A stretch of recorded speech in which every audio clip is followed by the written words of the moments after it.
Hello students, कैसे हो आप सब। उम्मीद करता हूँ आप और आपकी जो स्टडी है वो बहुत अच्छी चल रही है। आज की वीडियो में हम class 12th chapter number 13 probability के अंदर मिसलेनियस एग्जाम्पल्स को डिस्कस करने वाले हैं और एग्जाम्पल नंबर है 24th।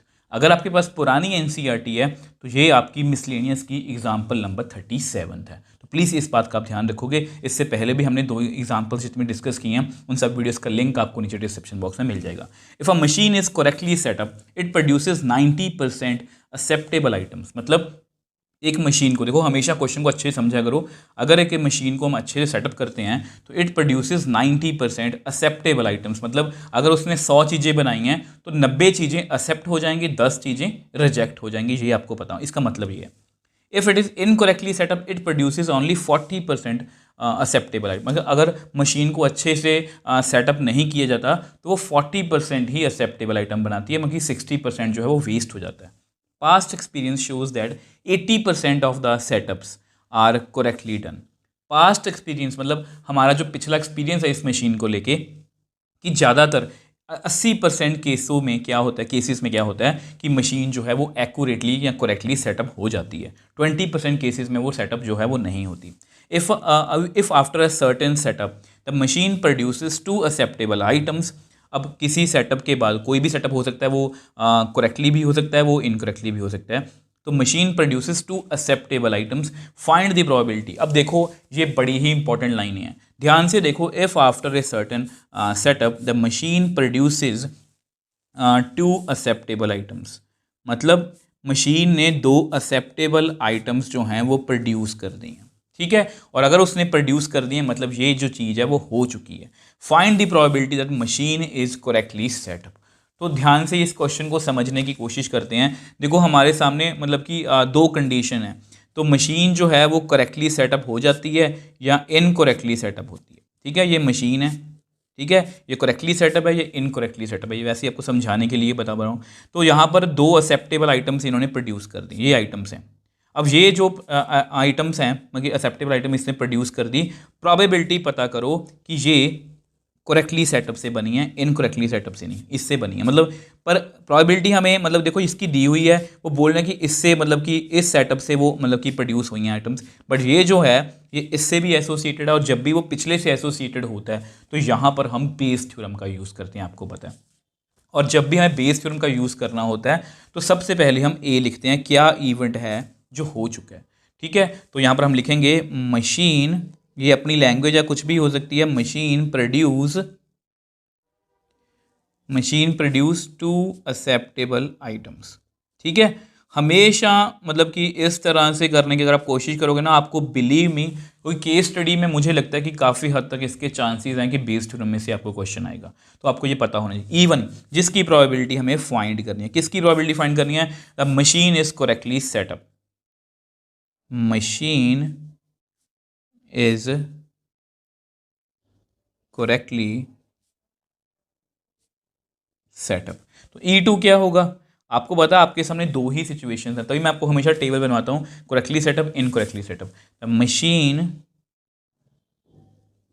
इज, इसको ऐसे ही लिख लो, इनकरेक्टली, ठीक है। उसी की लैंग्वेज में लिख लो, इनकरेक्टली सेटअप, ठीक है। अब जस्ट आपके नोट्स के लिए एक बार अब जस्ट आपको थोड़ा सा बना के दिखा देता हूँ यहाँ पर, और टेबल जो आपको पता जो हम बेस थ्योरम में यूज़ करते हैं। अब देखो ये जस्ट आपके नोट्स के लिए, ठीक है। तो ये मैंने आपको बना के दिखाया जस्ट ताकि आप इसको फील कर पाओ कि मशीन करेक्टली सेटअप है, मशीन इनकरेक्टली सेटअप है। तो ये 2 आइटम्स उसने बनाई हैं, ठीक है। अब हमें फाइंड करना E1 बाई, इसको पढ़ के देख लो। Machine produces 2 acceptable item produce हो चुकी हैं, आपको पता है नीचे का मतलब यही होता है कि वो हो चुका है। प्रोबेबिलिटी फाइंड करो मशीन इज करेक्टली सेटअप, ठीक है। अब इसके बाद ये टेबल होता है E1 A by E1, E2 A by E2। अब E1 का मतलब क्या है, इसको पढ़ना, मशीन इज करेक्टली सेटअप। अब मशीन जो है correctly setup, past experience shows that 80% of the setups are correctly done. मतलब जो पास्ट एक्सपीरियंस है हमारा वो ये कहता है कि 80% केसेस में मशीन जो है वो करेक्टली सेटअप हो जाती है।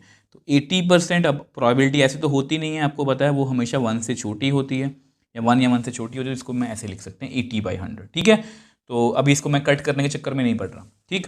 अब देखो इसको बड़ा ध्यान से पढ़ना, हमेशा से इसको हमेशा पढ़ के दिखा करो। इसका मतलब क्या है कि मशीन जो है E1 का मतलब मशीन करेक्टली सेटअप हो चुकी है, ये हो चुका है।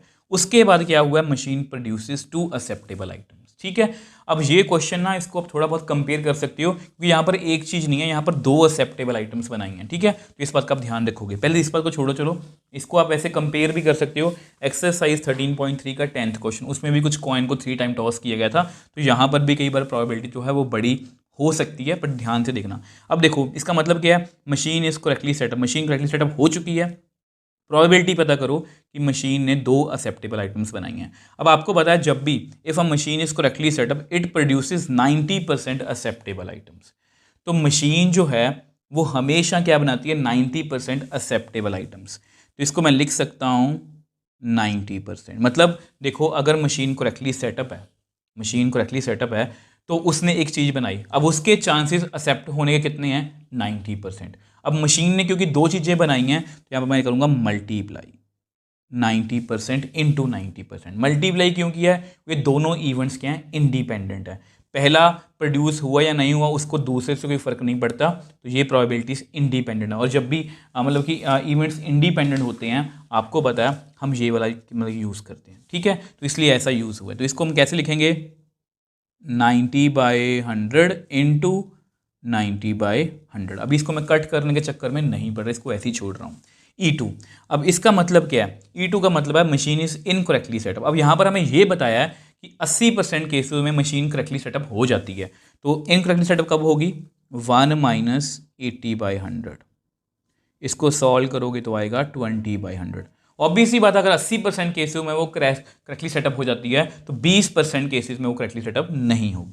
A/E2, इसको ध्यान से पढ़ना कि मशीन जो है वो करेक्टली इनकरेक्टली सेटअप हुई है, मतलब मशीन गलत सेटअप हुआ है।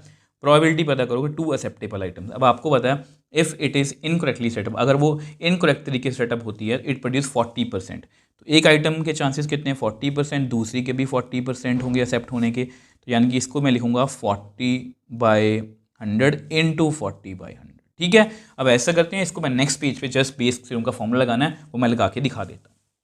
अब देखो ये बेस थ्योरम का फॉर्मूला आपको पता है, E1/A है ना, तो उसका उल्टा E1 × A/E1, E1 A/E1, E2 A/E2। अब इसको थोड़ा सॉल्व करना चाहते हो पहले कर सकते हो, ताकि हमारे पास नंबर ऑफ टर्म्स जो हैं वो थोड़ी सी छोटी हो जाए। जैसे ज़्यादा नहीं मैं कट कर रहा, तो यहाँ पता कितना आएगा, तो यहाँ पर आएगा 9 × 9 81/100। तो मैं कोशिश कर रहा हूँ कि सबके नीचे 100 ही आ जाए, ठीक है। तो यहाँ पर भी सेम है, ये 0 और 0 कट कर दो, तो मेरे पास आएगा 16/100। बाकी आप कैलकुलेशन जिस तरह से मर्जी कर सकते हो, इसमें कोई भी वो नहीं है कि इसी तरह से करना है। E1 80/100, A/E1 कितना है 81/100, ठीक है। तो मैं इसी तरह से चलाऊँगा कि नीचे नीचे सेम रहे, फिर बहुत ईजी होती है कैलकुलेशन। 80/100 81/100 प्लस E2 कितना है 20/100 इंटू 16/100। तो ऊपर कितना आएगा, तो ऊपर आएगा 6480/10,000।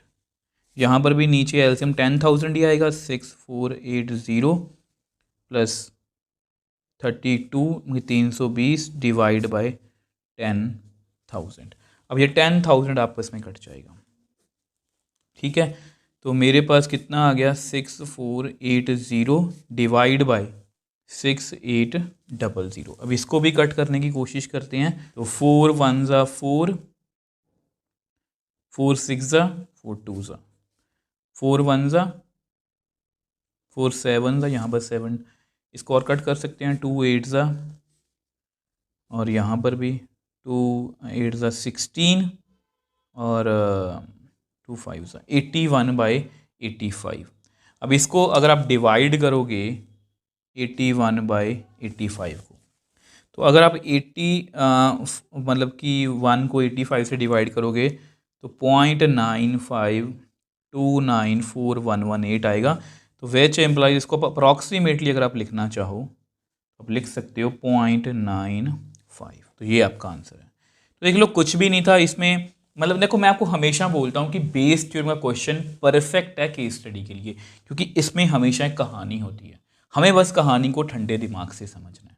ठंडे दिमाग से तभी समझेंगे जब हमारे बेसिक स्ट्रांग होंगे। तो मैंने देखा कि यहाँ पर एक चीज़ हो चुकी है, पिछले की पूछी है, और जब भी ऐसा हो कि इसकी दी हुई प्रोबेबिलिटी और इसके वो पूछ रहे कि इससे पता करो, तो इससे भी एसोसिएटेड मतलब बेस थ्योरम लगेगी। उसके बाद जस्ट कुछ भी नहीं है, जस्ट हमें अगर हमने E1 और E2 या E3 जो भी है इसको सही लिख लिया, हमें क्वेश्चन करने से कोई नहीं रोक सकता। आई होप ये क्वेश्चन आपको क्लियर है। फिर भी कोई डाउट है मुझे नीचे कमेंट बॉक्स में लिख सकते हो, मुझे इंस्टाग्राम टाइम पर मैसेज भेज सकते हो, मैं हमेशा आपका रिप्लाई करता हूँ। अगर आपको वीडियो थोड़ी सी भी हेल्पफुल लगी तो वीडियो को लाइक कीजिए, शेयर कीजिए और इस चैनल को सपोर्ट कीजिए।